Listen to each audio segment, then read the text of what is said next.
Beth Comstock is somebody that I have been watching from afar and have respected for many years. After 27 years, Beth is leaving GE. She has been the vice chair for the last several years, and quite frankly, was one of the most iconic CMOs of our generation. And lately, she's been in the thick of a lot of innovation at GE, everything digital. But when I think of Beth, and if you go out and you look at her on Twitter or LinkedIn, it's all about change. She is one of the most influential people in social media in business. She was just announced as one of the top 10 influencers within LinkedIn. And I'm really curious to sit down with her today. My read is that she's going to be open, maybe even a little vulnerable and transparent about her career, her learnings, what she's done at GE, and what she's going to be doing going forward. I think we all want people who are willing to take risks, try things, not wait for us to tell them what to do or ask for permission. As a leader of a team, you have to say, you have to challenge me on that. Don't assume I'm going to say no to that idea. Don't assume I only like color red in my presentations. Challenge me. Welcome to Resilient, our little podcast that features stories from leaders on risk, crisis, and disruption. When I'm talking about leaders, I'm talking about CEOs, board members, other leaders, even folks outside of the business world. And it's been my position since day one that they all have something to teach us about resilience through their stories. And I get those stories by jumping on a plane and going to wherever my guest is. And today we are in New York. My name is Mike Kearney. I'm a partner in Deloitte Strategic Risk Practice, and I still say I have the coolest job. So in addition to this kind of moonlighting activity doing the Resilient podcast, I lead our brand and reputation venture fund. And I'm also creating really cool experiences to bring our solutions to our clients. And I serve some great clients. So if you're out there, hopefully you're enjoying the podcast. Today, we're going to be talking about what she's going to do when she leaves GE. I also want to talk to her about her early years. There's a lot out there on Beth, a lot out in kind of the electronic world, but not a lot on her early influences. So I'm going to be asking her some questions on that. And then we're going to dive deep into innovation today, especially rapid innovation, making small bets, testing hypothesis. So let's get to it with Beth at 30 Rock. Beth, welcome to Resilient. Thanks for having me. Oh, absolutely. I've been looking forward to this one. Beth, you put out a post. So you're extremely active on LinkedIn. You put out a post, I think it was when I was trying to see if you'd be interested in coming on Resilient. And I literally think the day I emailed you, you had come back to me and said, hey, Mike, I don't know if you know, I just have announced that I'm leaving GE after almost 30 years. What's going through your mind at this point in time? Yeah, well, this week I think it's getting through the Christmas rush in New York City to what you said earlier. Everywhere takes twice as long to get there, and I feel like I have so much to do to wrap up. But this week this is actually my last week in the office. Wow! So I'm on Friday turning in my computer. Right now I'm going through my contacts, sending out my new forwarding address. So it's this week a bit emotional actually, because you just tethering that tie. I spent over 27 years at GE. Half of it actually tethered to this building we're in, 30 Rock. 30 Rock, yep. Because I grew up on the NBC side, and even during my GE career, up until last year, I always had an office here at 30 Rock. So it's a lot of emotion that goes on after you've spent so much time. I think as I'll see him, maybe I'll talk to you in a month from now and tell you what it's like. So I'm still there, but I think it's mostly saying goodbye to great people, right? So it's and all the about teams the people. that I've been part of. That's the hardest part, to say goodbye and to be able to tell people how much I've appreciated them and how much I've learned from them. You can't just do that easily, right? So you've been there 27 years. Is there one thing, and obviously you can't boil it down your entire time at GE to one thing, but is there one thing as you reflect back that really stands out? Maybe it was a role that you had, maybe something you accomplished professionally, maybe it was a relationship, or maybe it was something minor at the time that now you look back, you go, in the grand scheme of things, that was actually big. Is there something that stands out? Well, I think for me, I had left, and when I was earlier in my career at NBC, I left NBC and came back twice. But when I came back to work for NBC News as a head of communications and promotion, the news division was in disarray at the time. Dateline had almost brought the news division down because of they had really faked news. Yep. And it was one of the best jobs to this day I've ever had, because it was really, for me, an entrepreneurial awakening. It was a chance to be part of a team that was rising up out of the ashes of what was before, and anything could go. And so for me, I think I wouldn't be sitting here today if I hadn't left. At the time it was CBS, and they were doing really well, right. and come to NBC, which wasn't doing very well, and it was just a gut check. It was just something I had to be part of. There's so many things to unpack there, which we'll come to later, but it was almost maybe, like you said, the awakening of because it's interesting when I look at your career, there's a lot of entrepreneurial aspects of it that I don't think many people would think of, with GE, but that's really kind of the brand that you've built over the last several years. Yeah, well, I'm a big believer that entrepreneurism exists everywhere. Everywhere, yep. And we can't just let Silicon Valley have it all. And big companies, we didn't get to be a big company if we didn't start at one point as right. an entrepreneur. And there's this notion of refounding, of just continually going back and reminding yourself what it is to be small and start over. Yep. And I think that's good for companies. I think it's good for people. And so I think I've been fortunate to be given the ability to test those skills and to want to do that. So now that you're moving on to your next thing, which when you look at Beth, especially online, there's so much that you're already doing. So it doesn't take much imagination as to what you're going to be doing next. But I know that you're actually writing a book. Yeah. Imagine It Forward. I think of writing a book as one of those deeply personal things, meaning you have to have something that you believe in that you think maybe hasn't been said. How did you ultimately get to writing a book? Yeah, well, it's a hard road, is what I've learned, and it's what everyone says. Oh, it's so difficult. It is. It is difficult, and even more than people tell you. I had a collaborator, which since I had a job, that was important. Right. And so that was good and bad, because you need somebody to get inside your head with you. Right. And so we spent a lot of time learning how to collaborate about what was coming outside of my head. And really, I felt it was important. I work with a lot of people. I do a lot about change and innovation, and I see in companies, large and small, especially early to mid-career people, they have a lot of good ideas. They want change to happen, but they don't quite have the mindset or the tools to do it. They're looking for permission. Mm-hmm. And so for me, this was about really saying to early and mid-career people, like, here's some simple tools, here's some mindset hacks, here's some ways of taking charge of control that you can change. So it's really about change and innovation, and hopefully giving people the mechanisms, giving them a few tips that they can, sort of make change the way they want to make it. It's funny because I think one of the things that you probably are going to say is don't wait, just do it, right? And actually you're on the Nike board, so I could use that. But I've heard you talk a lot about don't wait for permission. Just do it. Yeah. I mean, obviously be smart about what you're doing. Is that part of what you're going to be talking about? Yeah, I think it's people, there are a million reasons often people they're like, oh, my boss won't let me. Did you ask your boss? Right. No, but I know he won't let me. Well, did you take the idea to your boss? Yeah, but she didn't like it. Well, what did you do after that? It died. Well, did you go back with a better idea. perspective on that idea? How many times did you go back? So I think sometimes it's simple questions like that, but people give up early. Relentless. And they don't realize that change and innovation is incredibly messy. It's a struggle. It's, despite what you read often in books, it's not 1, 2, 3, yay, we're innovating, right. Everything's great. We just have to follow these 5 steps. It's a continual act, and there's conflict, there's failure, there's ambivalence, ambiguity, all of those things. And I think in companies, we don't encourage that until maybe someone's too far in their career and they don't have the skills to do that. What's ironic about it is what I find is that the people that, for whatever reason, are able to overcome all of those obstacles, it actually propels them to places in their career that they otherwise wouldn't get. Yeah. But it's hard because you're going to take a lot of lumps until you get there. Right, exactly. I've experienced and that. I think for managers, as someone who's managed teams and right. been a supervisor, I think we all want people who are willing to take risks, try things, not wait for us to tell them what to do or ask for permission. I'll give you a good example. One of one of the things that with the teams I work with, we created was something we call culture, culture club, and it's not because we love Boy George, but because we were trying to change culture and make things happen, and it was people with all experience levels, and so I challenged the team. I was like, tell me one thing I don't want to hear.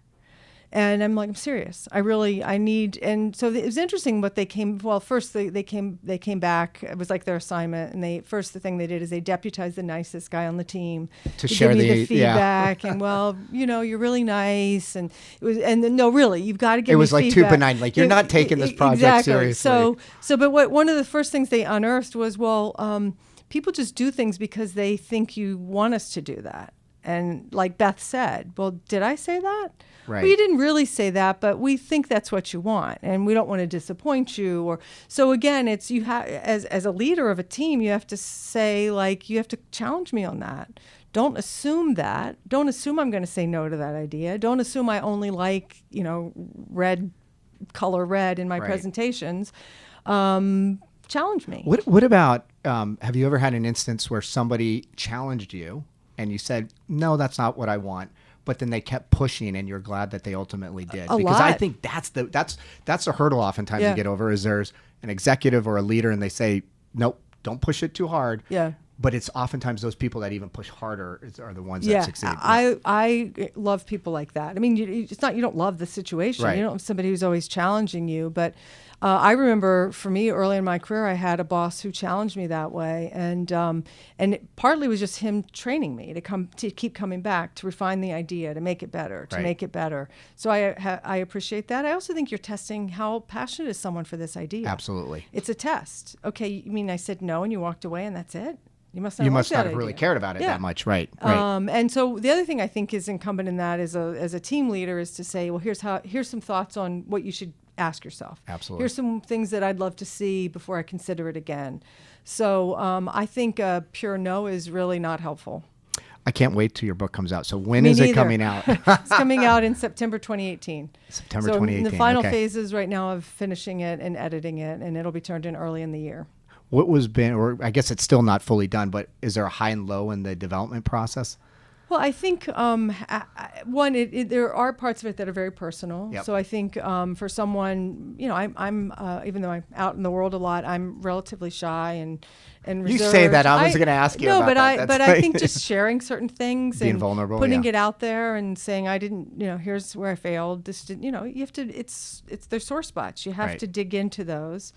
So I think that for me was probably the hardest. Once it's written down, you're like, wow. There's nothing you can do once it's out there. And I talk about a couple of times when I found out in hindsight I was almost fired, or here's something that didn't go well. And in the course of some of them, I didn't know until I'd started talking to people in the course of this. Oh, wow. So I think that was probably the hardest was just trying to be candid with myself. Right.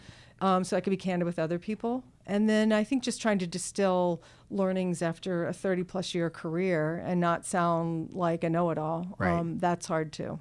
The first piece that you mentioned, I think, is actually you'll find to be probably the most rewarding aspect, the vulnerability. I was with a team last week and they asked me to present. It was a training course I went through, and I shared a personal story that probably nobody knew about. And one lady came up to me and was visibly shaken and gave me this bracelet that said impact. And I paused there for a minute and I said, wow, you know what? The vulnerability piece it's where you connect with people on a different level. And I think you'll probably find that out. And you'd already know that, but you'll find that out once the book comes out. Yeah. So here's the thing. I did a lot of research. I didn't find a whole lot on your earlier, so I want to ask you a couple of questions. Okay. So I know that your mom was a educator, third grade teacher. Yep, my wife's a teacher. Your dad was a doctor, but loved the arts. Yes. Did I say doctor? Yeah, he was a doctor. He was specialized in dentistry. Exactly. What did you take away from them? Like, what did your upbringing give to you that really made you who you are today? Well, my parents are very different, and I think for a while I probably struggled in myself to make sense of that piece of both of them that I have, because they're very different. My mother's very outgoing.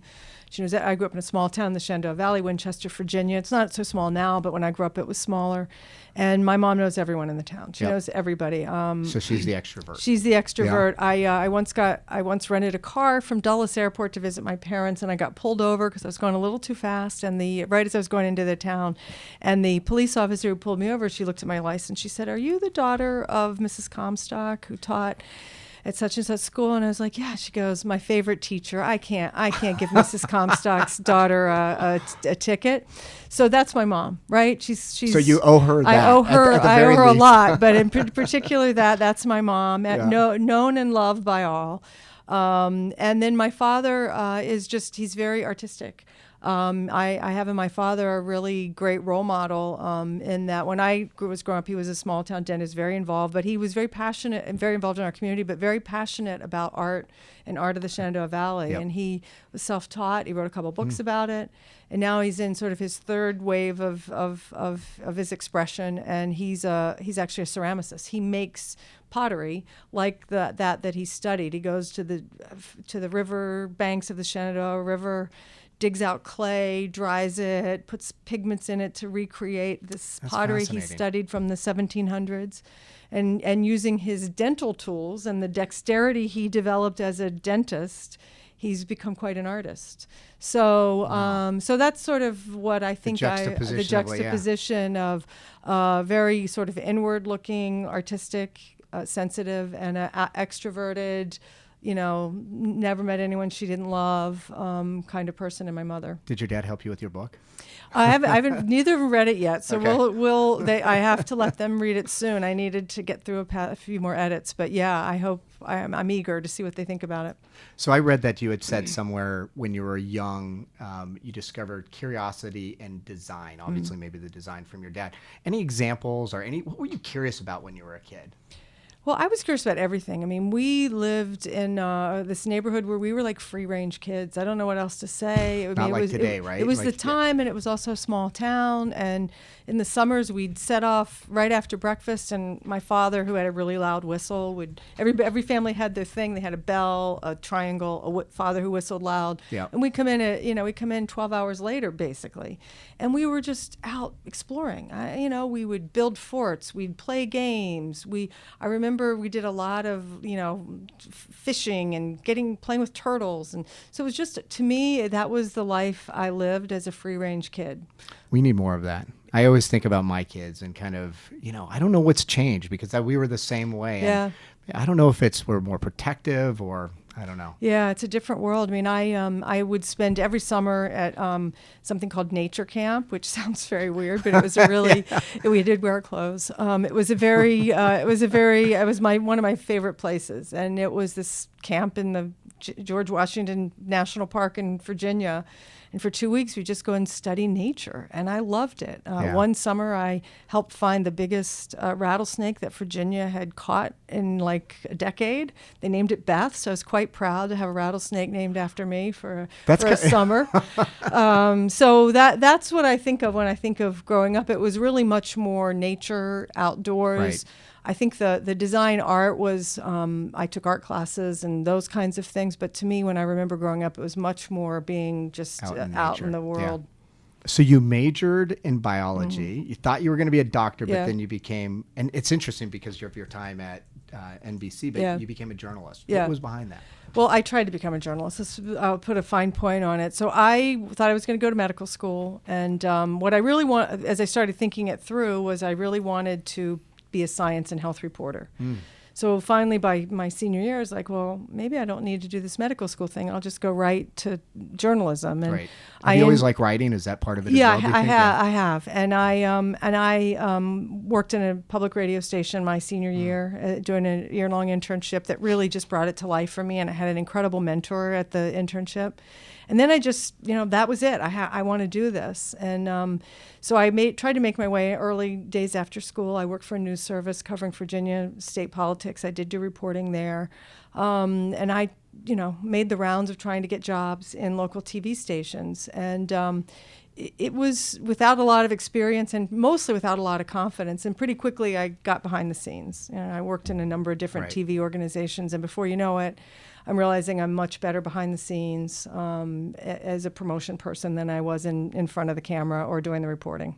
One of the things that oftentimes, and I know you talk to a lot of young kids, it's almost kind of that experimentation with different things that leads you ultimately to that, which hopefully you love. Well, I thought to get into media meant there were two jobs. You either were holding the camera or you were in front of the camera talking. Right. I had no idea there was this whole world of roles and jobs, and I really worked my way through a lot of crazy little jobs to find the first job going to NBC in the NBC News Bureau in Washington, D.C. And it took me 2 years at that time to get that job. Wow. And that was back when you actually, applied to want ads in the newspaper and that kind of thing. And it took me 2 years to keep applying. You don't say no, do you? Yeah, I don't. Tenacious, but I'm just right? you got to keep at it. Yeah. Yep. And finally, there was one that came open, and I went to work in the NBC News Bureau in publicity. And here you are. And here I am. Let's pivot to innovation and digitization. And obviously, and you touched on this earlier, we are going through a lot of change right now. One of the terms I think you've used is VUCA. We actually, at the Army War College, volatile, uncertain, complex, and ambiguous world, we're going through a tremendous amount of change. What is it about GE, 125 years, you've obviously been able to stay with the times. What is it about GE that's allowed you to do that? And what are things that other organizations, entrenched long-term organizations can learn, especially with the amount of change that we're going through right now? Yeah, well, I think it's the reason you're doing your podcast. It's resilience. I mean, you can learn to be, certainly there's a character building part of resilience, but you can learn to it. To me, it means being ready for any eventuality. Yep. I talk a lot about living in the in-between. That's the time we're living in. And this is what I find so frustrating, and business colleagues find frustrating about the time we live in, is the old's going away. The new's coming up, it's emerging. A lot of things are emerging at once. And you want to go, yeah, but the old's not dead yet. I'm still making money that way. The new hasn't scaled yet. I'm not confident I'm going to make money that way. I'm nervous. Wait until I have clarity. You may not. In fact, you probably won't. And so you're going to get used to that kind of thinking. So to me, that's what's required right now. It's especially the A. It's probably an extra A, which is anxiety. Yep. In VUCA, that people just need to get used to that living in the in-between. Almost embrace it. I love the thing that you said, like living, super evocative, that language, like living in the in-between, because it makes a lot of sense.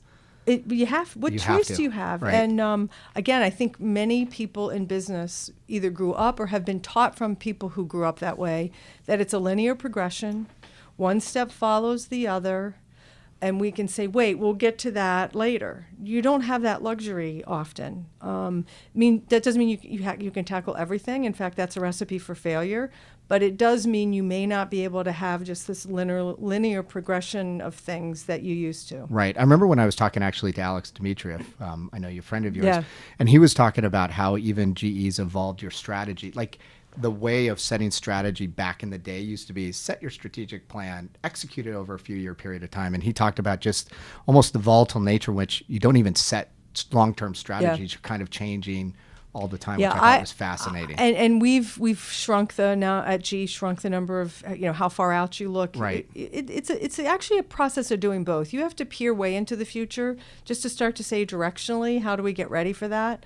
And then you also have to look very near term. I think this idea of a 5-year business plan, I mean, maybe it was always foolish. Right. But really now, how do you really know? And so you had asked earlier, how does GE keep up with this 125-year-old company? You don't get to be that old unless you know how to change, and unless there is some built-in resiliency. And I think you see that happening in GE right now. I mean, there's some challenges. Some things maybe move faster than the system was ready for. Other things are scaling, and the investors aren't quite sure what to do about it. The digitization, new forms of energy. So it's a very uncertain time in some respects for people who want certainty, and they're not going to get it. So with all of this, how do you continue to engage the consumer? Because I think it's changing, or your client, it's changing so fast, and the connection that the consumer has with a business is changing because things are moving so fast. How do you keep that connection, or can you? Yeah. Well, I think in GE and the experience that I've had, certainly the last part of my career, has largely been more business to business kind of companies where we have business customers who have consumer customers. And I think the traditional thinking has always been, we serve other businesses. We don't need to worry about consumers, end users. I've not ever believed that. But I especially don't believe it now. And I think because we're seeing what's happened, the digitization of every industry, the disruption of every industry means the end user has much more power. Right. And so whether it's energy, healthcare, those would be two industries that certainly I've lived through, where especially energy, where you see huge disruption happening because of technology, but also because of data and insight from end user. Define that whoever you want it to be. It could be another business. So it's a lot to keep up with. So this is actually going to be one of my favorite topics. I know you've written a lot. You may have done a LinkedIn article about this. You did do a LinkedIn article, but you talked about innovation and the need to make more bets. I emphasize more. Use shorter operating windows, focus more on hypothesis and less on assumptions. Can you talk about how you've gotten to that and maybe some real life examples? Because I actually believe in this, but I also oftentimes see a bit of trepidation on leaders because it's a very different way of innovating. Yeah. Well, some of it I think is just a mindset shift that I think more and more of us need to go through, and just to be more adaptable, to be more resilient. You have to have a hypothesis. You don't know certainly, right? And then let's test it. And in some ways, for GE and the companies I've worked with as engineering and science companies, that's kind of what we do well. Certainly on the science Absolutely. Part of it, but we sometimes forget that when it comes to business. And I think where it gets criticism is it seems like you're dabbling. It seems like you're not focused. And I think there is a vision of where you're going. I'll give you a good example, clean energy or distributed energy might be even a more finer point. Well, that's where you're trying to get to, but you don't exactly know what's going to work out. Right. So you're testing and learning and trying different things along the way. And some things you see may happen, but you don't have the capability, so you need to test a partnership. You need to invest in a company maybe that has what you don't have. So I think that test and learn comes in a lot of ways. But people, when you certainly in a highly finely operating organization, it seems luxurious. Right. It seems like a hobby. I personally don't know how you cannot do that in a company. Well, it's interesting because I've led a lot of innovation groups within Deloitte, and what I find is, and I think you even talk about this, like don't wait for perfection, but we oftentimes do that. Like whatever we bring to a client has to be perfect. And what I've found, and I'd love you to comment on this, but what I found is when I talk to clients and say, hey, listen, we believe that there is an opportunity for you to do X, Y, and Z. We have not built out the entire product, but we would love to bring you in really early to get your sense as to whether or not this is something of value, and you may be able to contribute. And what I found is you almost get cut. I don't know, I don't have any precise estimates, but cut the development time significantly. And then you're not waiting to the back end to say, hey, do you like this or not? Because invariably they may like it or they may not. Yeah, you hit it exactly. And I think that's exactly the mindset. For us, we used Lean Startup at GE as a way to accelerate that. It gave us just a couple of interesting concepts. And then you have to make these principles your own. You can't, you don't follow it to the T. But I think for us, this idea of a minimally viable product was very profound because it's saying take to a customer a wireframe. Luckily, 3D printing was something we were trying to embrace more in GE. So don't wait for your perfect engineering masterpiece. Take a 3D printed prototype and say, do you like the way this interacts with that? Would you buy it? Right. Would you give me money to go to the next step? So I think that, and you have to do it carefully. I mean, this is the marketer in me. You can't just, certain customers want to wait till it's finished. They're not willing to be a developmental customers. Others, they almost pay a premium to be first, to figure it out. So you also have to know your customer base really well to understand who can you take those methods to. Yeah, it comes down to trust, because it's so funny you say that, because I look at all of the clients that I've engaged with, and there's probably 65% that I would never take them, a minimally viable product, but there's others that just relish in it because, they want to be on the forefront. They want us to make investments in them because there's an upside for them as well. And they want to learn as they're doing it. So Absolutely. I think there's a way to sort of segment your customers differently for innovation. There's a way to, people are always like, well, when am I going to get paid doing it? And it's just steps along the way. And what big companies do is we often have established big scaled metrics and objectives for the things starting out. In those early days, you want to find a customer who's interested. So you develop things together. Are they interested enough to keep paying you? So is their money exchanged? And then can you move from one customer to another?